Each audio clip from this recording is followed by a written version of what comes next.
नमस्कार। विचार का इस यूट्यूब चैनल पर आपका स्वागत है।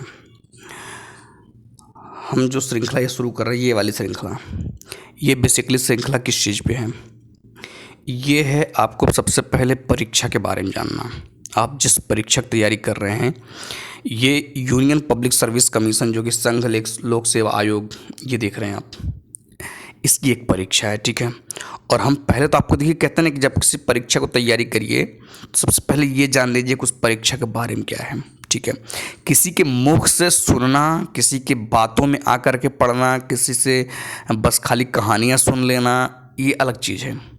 आपको हम जो बताएंगे इस श्रृंखला में पूरी की पूरी ऑथेंटिसिटी रहेगी। आप देख रहे हैं मेरे सामने जो है संघ लोक सेवा आयोग का ये है डॉक्यूमेंट, जिसे परीक्षा नोटिस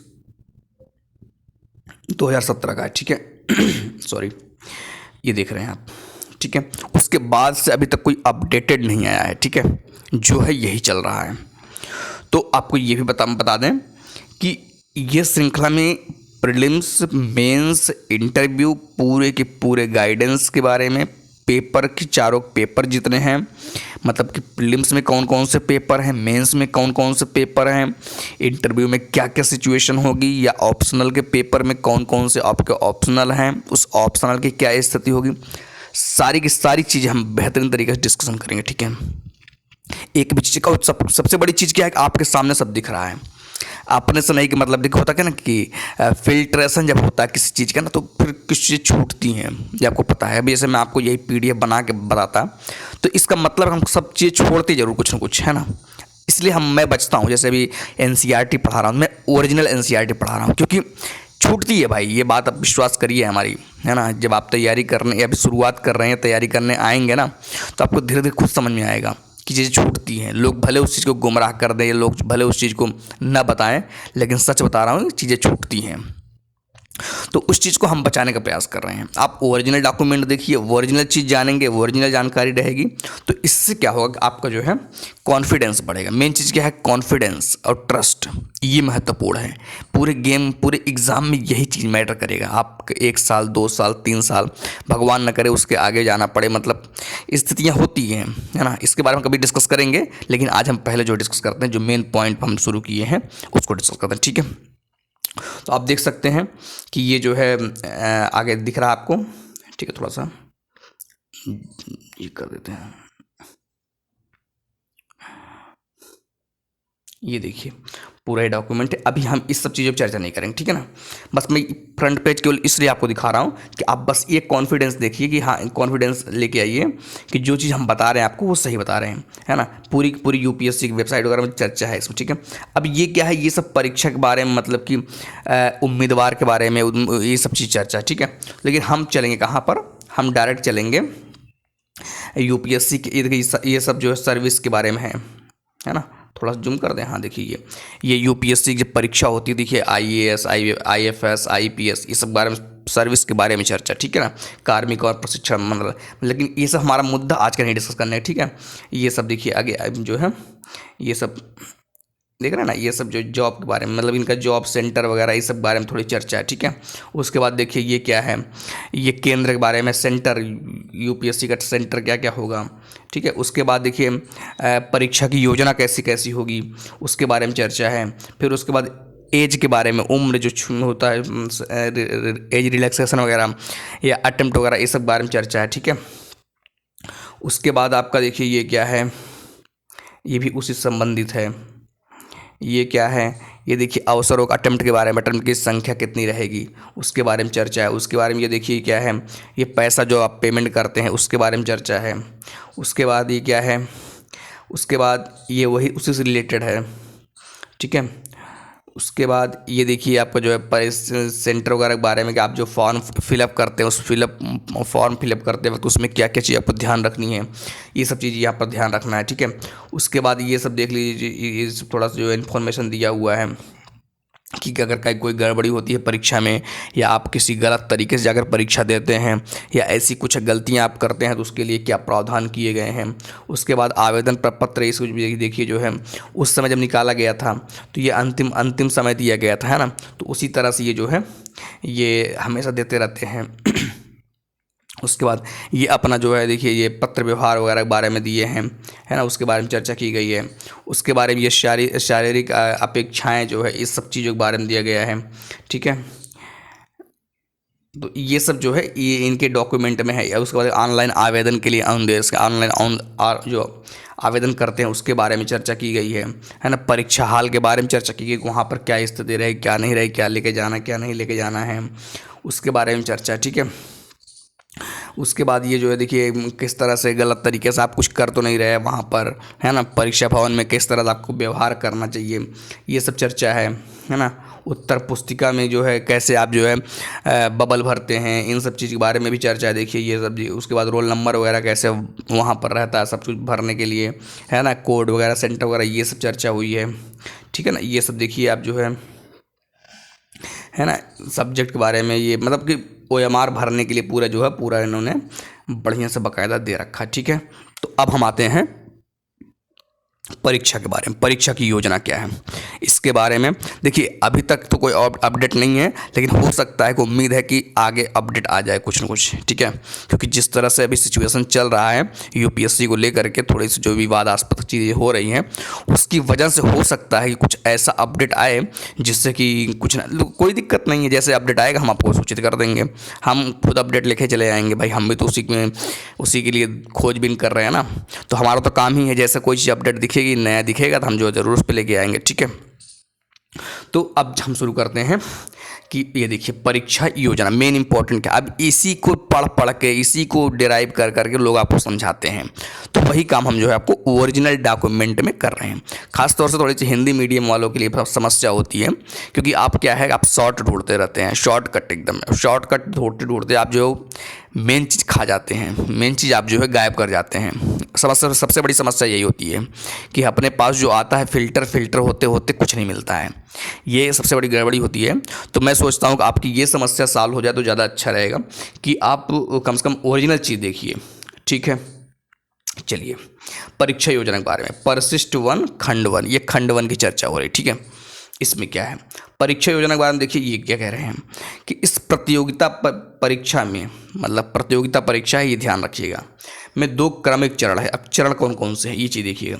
प्रधान परीक्षा के लिए उम्मीदवारों के चयन हेतु सिविल सेवा प्रारंभिक परीक्षा, मतलब कि जो मेन परीक्षा होगी, जो प्रधान परीक्षा होगी, वो परीक्षा उसके लिए क्या कराई जाएगी, प्रारंभिक परीक्षा, पहली चीज़। दूसरी चीज़, विभिन्न सेवाओं तथा पदों हेतु उम्मीदवारों का चयन करने के लिए सिविल सेवा प्रधान परीक्षा, लिखित एवं साक्षात्कार। याद रखिएगा प्रधान परीक्षा मतलब मेंस परीक्षा में जो आपका लिखित होता है वो भी शामिल है, और जो इंटरव्यू होता है वो भी शामिल है।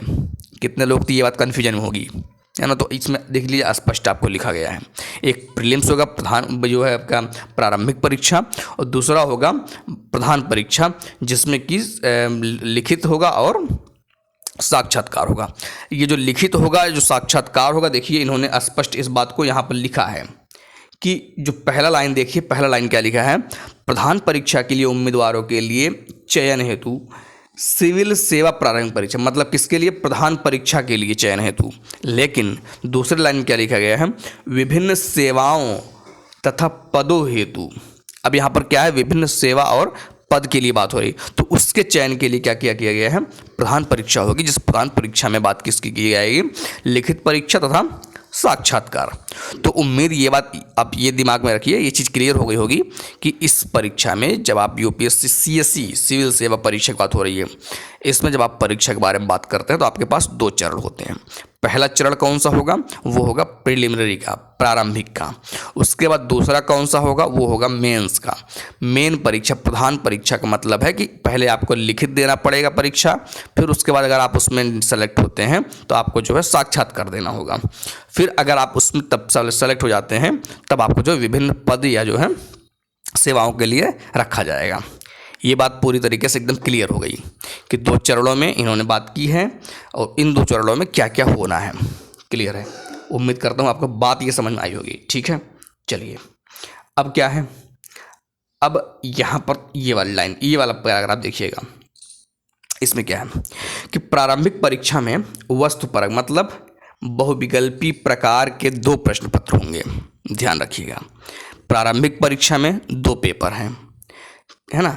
तथा खंड 2 के, अब खंड 2 में जब चर्चा की जाएगी, अभी इसके आगे है खंड 2, ठीक है ना, अभी ये उसके बारे में इंट्रोडक्शन दे रहे हैं, तो जब उसके बारे में चर्चा होगी खंड 2 का तो आपको डिटेल हम बताते रहेंगे, ठीक है ना, आप टेंशन मत लीजिए एकदम। अभी क्या कह रहे हैं कि खंड 2 के उपखंड क में दिए गए विषयों में अधिकतम 400 अंक होंगे। जो विषय दिए गए हैं प्रीलिम्स के लिए, जो विषय दिए गए हैं दोनों परीक्षा को मिलाकर कितने नंबर होंगे, 400 नंबर होंगे, ये चीज़ ध्यान रखिएगा। यह परीक्षा केवल प्राक्चयन परीक्षण के रूप में होगी। प्रधान परीक्षा में प्रवेश हेतु अर्हता प्राप्त करने वाले उम्मीदवार द्वारा प्रारंभिक परीक्षा में प्राप्त किए गए अंकों को उनके अंतिम योग्यता क्रम को निर्धारित करने के लिए नहीं गिना जाएगा। याद रखिएगा कि मतलब क्या, इन्होंने कि ये बात स्पष्ट कह दी, अंतिम योग्यता क्रम मतलब कि जो लास्ट जो फाइनल रैंकिंग होती है ना, क्रम मतलब रैंकिंग, जो फाइनल जो रैंक बनती है उसके लिए इस प्रीलिम में जो 400 नंबर का पेपर होगा इसको नहीं ऐड किया जाएगा। इन्होंने कि बस इस बात को लिखा है क्लियर कट, है ना, आप इसमें संदेह नहीं कर सकते होगा कि नहीं होगा, ठीक है। चलिए उसके बाद क्या है, थोड़ा सा हटा दे क्या इसको।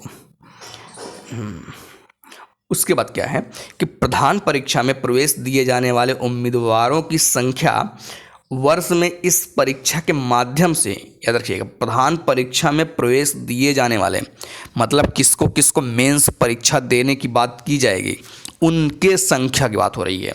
वर्ष में इस परीक्षा के माध्यम से विभिन्न सेवाओं तथा पदों में भरी जाने, विभिन्न सेवाओं तथा पदों में भरी जानी। उसके बाद क्या है, आराम से एकदम पहले बेसिक समझिए, क्योंकि हम लोग क्या है, हम लोग समझना नहीं चाहते, हम लोग केवल जो है उछल कूद मचाते रहते हैं। यही सबसे बड़ी कमी होती है कि हम एक ही चीज़ को 10 लोगों से पूछेंगे लेकिन एक ही चीज़ को हम एक अच्छी जगह नहीं समझ सकते। सबसे बड़ी समस्या हमारी ये होती है, तो यहाँ पर ही गलती नहीं है ना। जाने वाले रिक्तियों की कुल संख्या का लगभग 12 से 13 गुना होंगे। याद रखिएगा मतलब क्या कह रहा है कि प्रीलिम्स परीक्षा में जो लोग सफल होंगे, मतलब कि जिनको मेंस परीक्षा के लिए, प्रधान परीक्षा के लिए योग्य बनाया जाएगा, छांटा जाएगा, वो लगभग जो मेन होगा, मतलब कुल संख्या जो होगी, रिक्त जो वैकेंसी रहेगी उसकी कुल संख्या की लगभग 12 से 13 गुना होंगे। ये देखिए स्पष्ट इस बात को लिखा गया है, 12 से 13 गुना, ठीक है ना। उसके बाद क्या है, केवल वे ही उम्मीदवार जो आयोग द्वारा इस वर्ष की प्रारंभिक परीक्षा में अर्हता प्राप्त कर लेते हैं उक्त वर्ष की प्रधान परीक्षा में प्रवेश के पात्र होंगे, बशर्ते कि वे अन्यथा प्रधान परीक्षा में प्रवेश हेतु पात्र हों। मतलब क्या कि वे ही उम्मीदवार जो आयोग द्वारा इस प्रारंभिक परीक्षा, मतलब जो प्रारंभिक परीक्षा पास करेंगे, मतलब जो प्रीलिम्स परीक्षा पास करेंगे, वही लोग मेंस की परीक्षा देंगे। ध्यान रखिएगा, मेंस की परीक्षा कौन देंगे, मेंस की परीक्षा वही लोग देंगे जो उस वर्ष प्रीलिम्स परीक्षा में पास होंगे। ऐसा नहीं आप उसके पहले प्रीलिम्स में पास हुए हैं तो आप जाकर के मेंस दे देंगे, नहीं।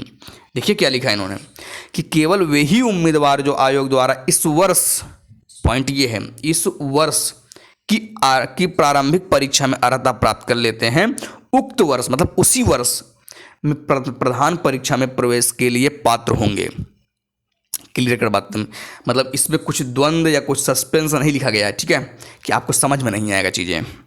उसके बाद अब इन्होंने थोड़ी टिप्पणी की है कुछ, अब ये टिप्पणियों पर नज़र डालते हैं, है ना, इन टिप्पणियों पे नज़र डालते हैं।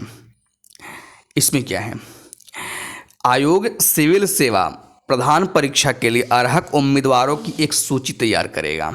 किसके लिए, परीक्षा के लिए, मतलब कि कौन कौन लोग परीक्षा देंगे, मेंस परीक्षा कौन कौन लोग देंगे, उनके लिए जो आयोग एक जो है लिस्ट निकालेगा, एक सूची निकालेगा, जिसका निर्धारण आयोग किससे करेगा, जिसका निर्धारण आयोग सिविल सेवा प्रारंभिक परीक्षा मतलब प्रीलिम्स के परीक्षा के बाद करेगा, है ना, जो कि है ना परीक्षा के सामान्य प्रश्न पत्र 2, मतलब जो सीसेट होता है जिसको आप सिविल सर्विसेज एप्टीट्यूड टेस्ट बोलते हैं, उसके अकॉर्डिंग, है ना, सिविल अध्ययन प्रश्न पत्र 2 में 33% अंक तथा सिविल सेवा प्रारंभिक परीक्षा के सामान्य अध्ययन प्रश्न पत्र 1, मतलब एक तो दूसरा पेपर जो है आपका सीसेट वाला उसमें 33% और दूसरा क्या कह रहा है कि प्रश्न पत्र 1 के कुल अर्हक अंकों पर आधारित होगा, मतलब कि जो वहाँ पर कट ऑफ निकलेगी, जो अर्हक मतलब जो योग्य होगा, है ना, उनके लिए जो पेपर 1 में क्या है, पेपर में कोई क्राइटेरिया नहीं बनाई इन्होंने, लेकिन पेपर 2 में जो आपका जो है सीसेट वाला है उसमें 33% देखिए इन्होंने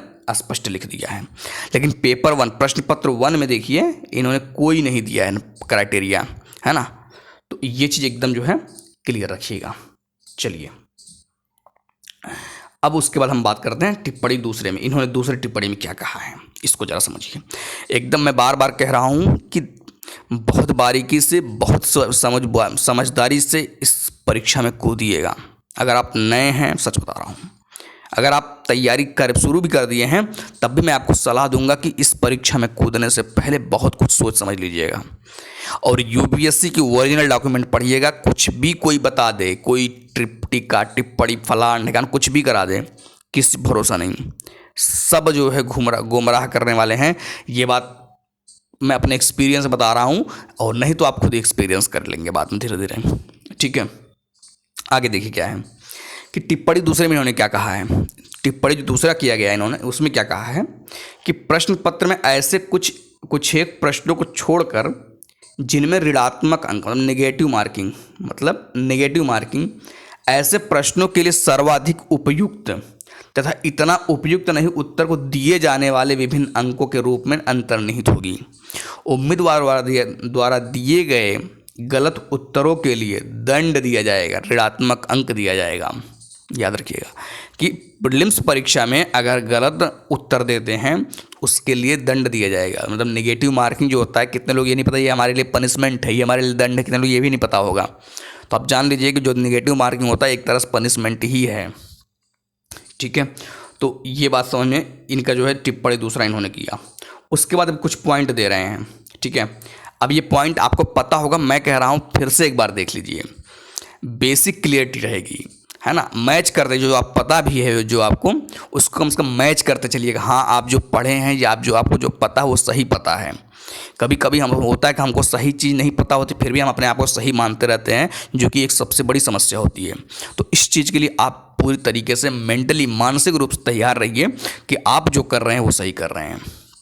मैं बार बार फिर से रिपीट करता रहता हूँ और बता रहा हूँ कि सोर्स ऑथेंटिक पकड़िए, वही पकड़िए जो सब पकड़ रहे हैं। या मतलब जैसे एनसीईआरटी का मतलब एनसीईआरटी का मतलब ये नहीं कि कोई कह दिया कि एनसीईआरटी पर आधारित किताब आप मान रहे हैं हाँ वो एनसीईआरटी है, नहीं, वो एनसीईआरटी नहीं है। अगर कोई कह रहा है कि हम लक्ष्मीकांत पढ़िए तो हम लक्ष्मीकांत पढ़िए, फिर ये नहीं कि कोई कह रहा है कि हम लक्ष्मीकांत के ही नोट्स बना रहे हैं तो आप उसको पढ़ना शुरू कर दें। मतलब ओरिजिनल लक्ष्मीकांत ना पढ़ने के बजाय आप जो है फालतू की चीज़ें कर रहे हैं, है ना। स्पेक्ट्रम मतलब कि स्पेक्ट्रम ही पढ़िए, फिर ओरिजिनल स्पेक्ट्रम, ऐसा नहीं कोई नोट्स बना के दे दिया आप पढ़ रहे हैं सोच रहे हैं कि हम टॉप कर जाएंगे। ये सब बहुत समझ लीजिए कि डिलेमा वाली स्थिति होती है, ठीक है। तो अब इनके जो पॉइंट है इसको ज़रा देखिएगा। ये आपको पता है, मुझे पता है ये बात आपको पता होगा, लेकिन फिर भी आप देख लीजिए। प्रत्येक प्रश्न के उत्तरों के लिए 4 विकल्प हैं, ध्यान रखिएगा।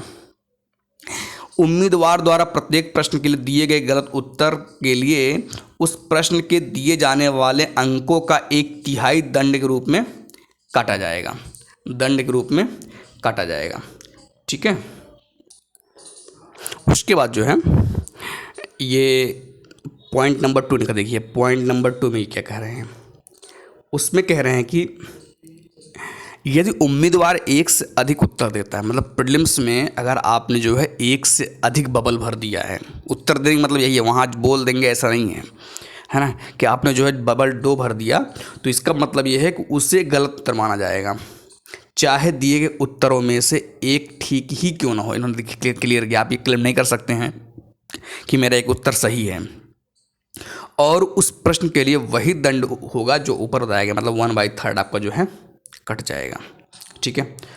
उसके बाद क्या है कि फिर देखिए इन्होंने क्लियर किया स्पष्ट इस बात को कि यदि प्रश्न को खाली छोड़ दिया गया है, अर्थात उम्मीदवार द्वारा कोई उत्तर नहीं दिया गया है, तो उस प्रश्न के लिए कोई दंड नहीं। मतलब अगर आप क्वेश्चन छोड़ देते हैं तो उसमें जो आपको कोई भी नेगेटिव मार्किंग नहीं होगा, ठीक है। तो उम्मीद है आपको ये भी बात समझ में आई होगी। अब जरा ये वाला पेपर देखिए, ये वाला पैराग्राफ, पेपर कर रहा हूँ। इसमें क्या कह रहे हैं कि प्रधान परीक्षा में लिखित परीक्षा तथा साक्षात्कार परीक्षण होगा। देखिए फिर इन्होंने कहा कि जो मेंस परीक्षा होगा, जो प्रधान परीक्षा होगा, उसमें एक जो है आपका लिखित परीक्षा होगा और एक होगा साक्षात्कार मतलब इंटरव्यू, ठीक है। लिखित परीक्षा में, अब ध्यान रखिएगा, लिखित परीक्षा में खंड 2 के उपखंड ख में अभी इसका खंड का जिक्र आएगा और ये पूरा डिटेल में आएगा। आप ये मत समझिए कि शॉर्टकट में कोई चर्चा होगी, ये एक पूरी बातें जो है डिटेल में चर्चा होंगी, ठीक है। इसीलिए मैं कह रहा हूँ सीरीज टाइप चलेगा, मतलब पूरा एकदम लेंथ समझ में आ जाए, मतलब कि 2-3 वीडियो चलेंगे इसमें, ऐसा नहीं कि शॉर्ट में कुछ बना देंगे और हम हो जाएगा, तो ऐसा नहीं होगा, ठीक है ना। पूरा एकदम चलेगा एक स्टेप बाय स्टेप, क्योंकि मेरा काम समझाना है। आप समझेंगे नहीं तो शॉर्टकट में हम तो 10 मिनट सब बता देंगे, लेकिन कोई मतलब का नहीं है वो, क्योंकि आप विश्वास नहीं कर पाओगे ना मैं सही बता रहा हूँ गलत बता रहा हूँ। भाई मेरी एक मिस प्रिंटिंग आपके लिए कितना नुकसानदेह हो सकती है ये कौन जान सकता है, ये कौन बता सकता है आपकी। भाई मान लीजिए मैंने 2 ही एक स्टेटमेंट गलत बोल दिया उसमें पढ़ाते वक्त या कुछ ऐसे करते वक्त, फिसल गया हो, कुछ भी हो सकता है भाई ना, तो पता चला हम आपको फिर तो जो है गलत में डाल दिया ना, एक भी गलती बता करके। तो ऐसी चीज़ों आपको बचने के लिए हम जो है ऑथेंटिक चीज़ों का प्रयोग कर रहे हैं कि अगर आपको हमारी बात थोड़ी सी अटपटी भी लगे तो आप कम से कम जाकर ओरिजिनल डॉक्यूमेंट पढ़िए, है ना, हवाबाजी में नहीं, ओरिजिनल डॉक्यूमेंट पढ़िए। देखिए आंसर गलत लिख देंगे चल जाएगा, लेकिन आप मैथड ही गलत बना देंगे, सिलेबस ही गलत पढ़ लेंगे, फिर तो गलत हो जाएगा मामला सब कुछ ना, तो ध्यान रखिएगा। तो इस सब जो है दूसरा खंड जो है चर्चा में आएगा भी, टेंशन मत लीजिए। क्या कह रहे हैं कि लिखित परीक्षा में खंड 2 के उपखंड ख में दिए गए विषयों के परंपरागत निबंधात्मक शैली के 9 प्रश्न पत्र होंगे, 9, ठीक है ना। अभी आगे गणना आएगा, टेंशन मत लीजिए एकदम। जिसमें से 2 प्रश्न पत्र अर्हक प्रकार के होंगे, मतलब जो 2 प्रश्न पत्र होंगे कि उनको मजबूरी है, मतलब कंपलसरी उसको करना, आपको मजबूरी मतलब कंपलसरी कह लीजिए, है ना।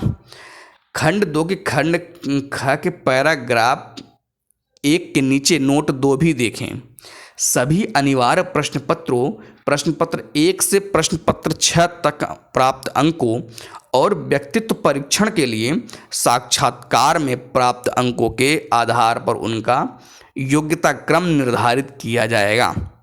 मतलब इन्हीं जो पेपर, जितनी पेपर चर्चा हुई है कि 2 पेपर जो छोड़ दीजिए, मतलब कि जो कंपलसरी है उसको छोड़ दीजिए, उसके अलावा जितने हैं सब उन्हीं के आधार पर और परीक्षण के आधार पर, मतलब कि जो पर्सनालिटी टेस्ट है इंटरव्यू वाला उसको मिला करके पूरा का पूरा क्या बनाया जाएगा, योग्यता क्रम बनाया जाएगा, मतलब रैंक निकाली जाएगी।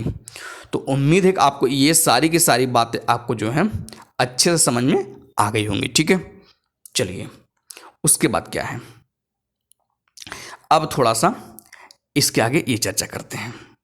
क्या लिखा है कि एक जो उम्मीदवार प्रधान परीक्षा के लिए लिखित भाग में आयोग के विवेकानुसार यथा निर्धारित न्यूनतम अर्हक अंक प्राप्त करते हैं, ठीक है, उन्हें खंड 2 के उपखंड ग के अनुसार व्यक्तिगत परीक्षण के लिए साक्षात्कार के लिए बुलाया जाएगा।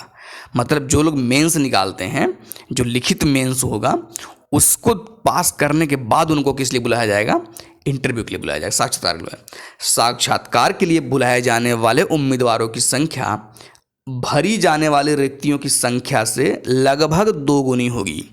मतलब कि जो लोग इंटरव्यू देने जाएंगे वो और जितना वैकेंसी रहेगा वो दोनों में कितना कैसा रिलेशन रहेगा कि जितनी वैकेंसी रहेगी उसका डबल लगभग इंटरव्यू के लिए बुलाए जाएंगे, लगभग डबल, है ना।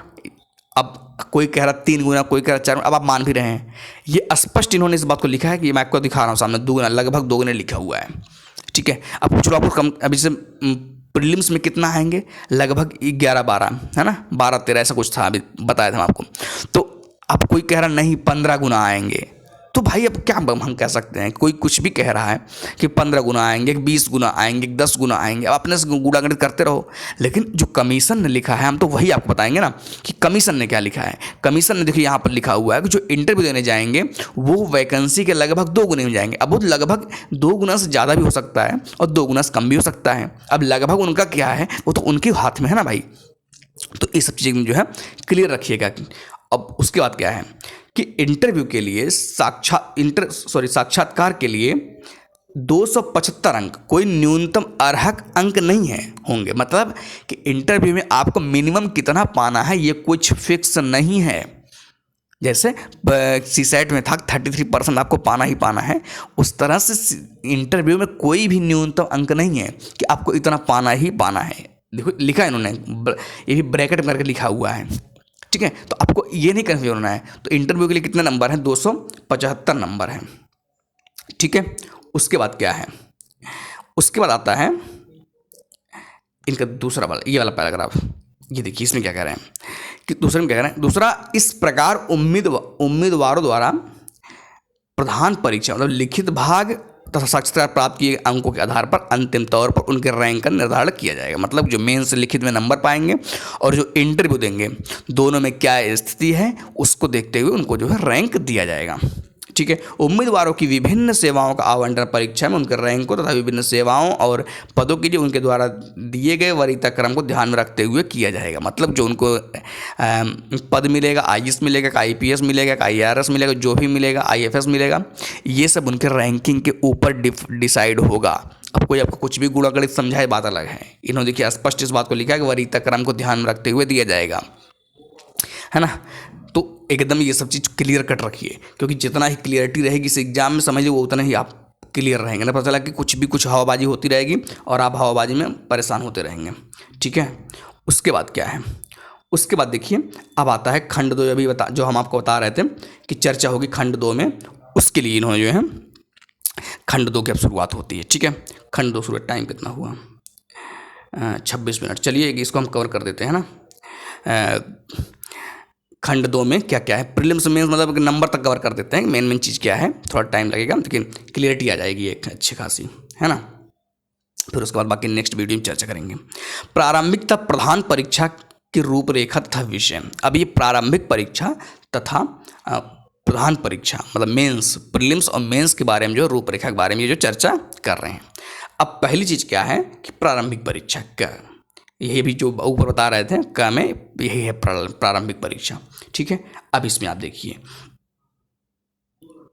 परीक्षा में 2 अनिवार्य प्रश्न पत्र होंगे, देख लीजिए स्पष्ट लिखा है, जिसमें प्रत्येक प्रश्न पत्र 200 अंकों का होगा। वही जो आपका GS1 GS2 करके होता है, जनरल स्टडीज और CSAT। ठीक है। उसके बाद क्या है, अब टिप्पणी की गई है इस पर, अब इस टिप्पणी को ध्यान रखिएगा। ठीक है। दोनों ही प्रश्न पत्र वस्तुनिष्ठ मतलब बहु विकल्प वाले होंगे। ठीक है। सिविल से परीक्षा में सामान्य अध्ययन प्रश्न पत्र 2 अर्हक प्रश्न पत्र होगा, जिसके लिए न्यूनतम 33% अर्हक अंक निर्धारित किए गए। मतलब कि जो दूसरा पेपर होगा वो कंपलसरी है, सबको पास करना ही है ना। वो आप वैसे नहीं इसको इग्नोर कर सकते, आपको पास करना ही पड़ेगा। ठीक है। उसके बाद क्या है, प्रश्न पत्र हिंदी व अंग्रेजी दोनों भाषाओं में तैयार किए जाएंगे। मतलब कि दोनों भाषाओं में रहेगा। आप इसमें भ्रमित न होइए कि लैंग्वेज के बारे में कि आपको लगे कि सर प्रीलिम्स कैसा रहेगा, किस तरह से पेपर आएगा, किस भाषा में आएगा। तो आप एकदम क्लियर रहिए कि दोनों भाषाओं में रहेगा। ठीक है। अब उन्होंने लिखा एक चीज़ देखिए, आपको ऐसा नहीं, मैं आपको अपने से बता रहा हूँ। उसके बाद क्या, ये क्या कह रहे हैं, पाठ्यक्रम संबंधी विवरण खंड 3 के भाग क में उपलब्ध हैं। हम उसको खुद चर्चा करेंगे जब भाग 3 में पहुँचेंगे, खंड 3 में पहुँचेंगे तो हमको जो है खुद उस पर चर्चा करेंगे और डिटेल चर्चा करेंगे, है ना। एकदम क्लियरिटी आपको उस बस सोचने की जरूरत नहीं है। उसके बाद क्या है, प्रत्येक प्रश्न पत्र 2 घंटे की अवधि का होगा, मतलब 2 घंटे का पेपर होगा, जहाँ कहीं भी दृष्टिबाधिता तथा गतिमान विकलांगता और प्रमस्तिष्क पक्षाघात से अत्यधिक पीड़ित अभ्यर्थी धीमी लेखन गति सीमा के प्रभावित होंगे, उनके लिए क्या है न्यूनतम 40% की दुर्बलता को, यद्यपि प्रत्येक प्रश्न पत्र के लिए प्रति घंटा 20 मिनट के अतिरिक्त समय की अनुमति होगी। मतलब कि 20 मिनट उनको जो है एक्स्ट्रा मिलेगा, 20 मिनट उनको क्या मिलेगा, एक्स्ट्रा मिलेगा। ठीक है ना। चलिए उसके बाद क्या है, प्रधान परीक्षा लिखित परीक्षा निम्नलिखित प्रश्न पत्र होंगे। अब थोड़ा सा इस पर जो है पहले प्रीलिम्स वाले में चर्चा हो ही गया कि 400 नंबर के होते हैं पेपर। अब इसमें देख लीजिएगा कि मेंस में क्या क्या स्थिति है। ठीक है। इसको देखिएगा। मेंस सबसे पहले क्या है कि संविधान की 8वीं अनुसूची में सम्मिलित भाषाओं में से उम्मीदवारों द्वारा चुनी गई कोई एक भारतीय भाषा आप भारतीय चुनेंगे। ठीक है। वो कितने नंबर होगा, 300 नंबर का होगा। यही कंपलसरी पेपर है।